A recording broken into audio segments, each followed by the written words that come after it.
નમસ્કાર દર્શક મિત્રો, હું છું નિર્મળા ચૌહાણ. સૌરાષ્ટ્ર સમ્રાટ ન્યૂઝ ચેનલમાં આપનું હાર્દિક સ્વાગત છે. નવયુગ ક્રાંતિ ફાઉન્ડેશન ભાવનગર દ્વારા સતત 8મા વર્ષે ભાવનગરના નારી ચોકડી મુકામે યાત્રાળુઓની સલામતી અને સુરક્ષા માટે વિનામૂલ્યે રેડિયમ સ્ટીકર લગાવવાના સેવા કેમ્પનું આયોજન કરવામાં આવ્યું હતું. જેમાં રેડિયમ સ્ટીકર લગાવવાથી રાત્રિ દરમિયાન રસ્તા પર થતા અકસ્માત અમુક અંશે ટાળી શકાય તેમ છે. આ કેમ્પ દરમિયાન ભાવનગરના મેયર શ્રી ભરતભાઈ બારડ પણ પગપાળા જઈ રહ્યા હતા.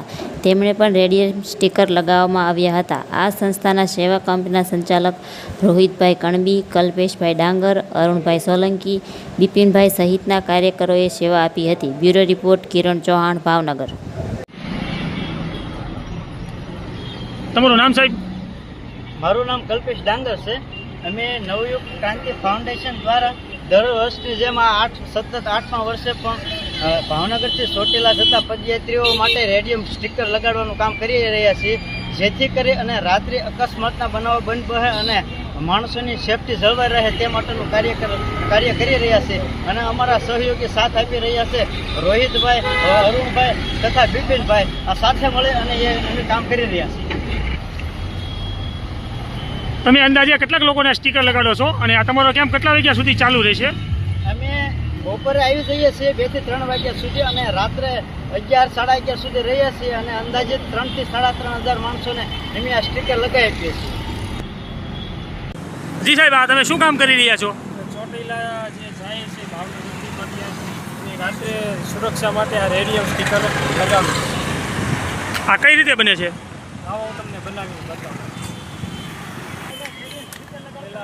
રોલ હોય છે એને આ રીતે માપ લઈને આપણે પહેલાં કટિંગ કરીશું.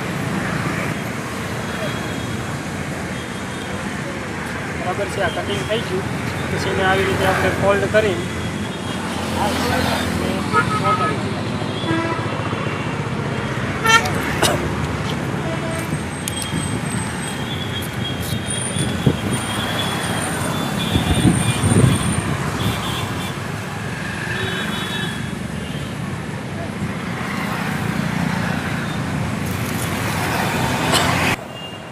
પછી એમાં આવી રીતે સેફ્ટી પિન લગાવી દેવામાં આવે છે. એટલે આ સ્ટીકર તૈયાર થઈ ગયું.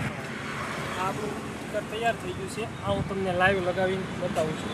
આ રીતે જાત્રાઓના ડાબા ખભા ઉપર, જમણા ખભા ઉપર આ રીતે લગાવો. એટલે આ રાત્રિ દરમિયાન અકસ્માત આપણે નિવારી શકાય છે. લાઇટ પડે એટલે આ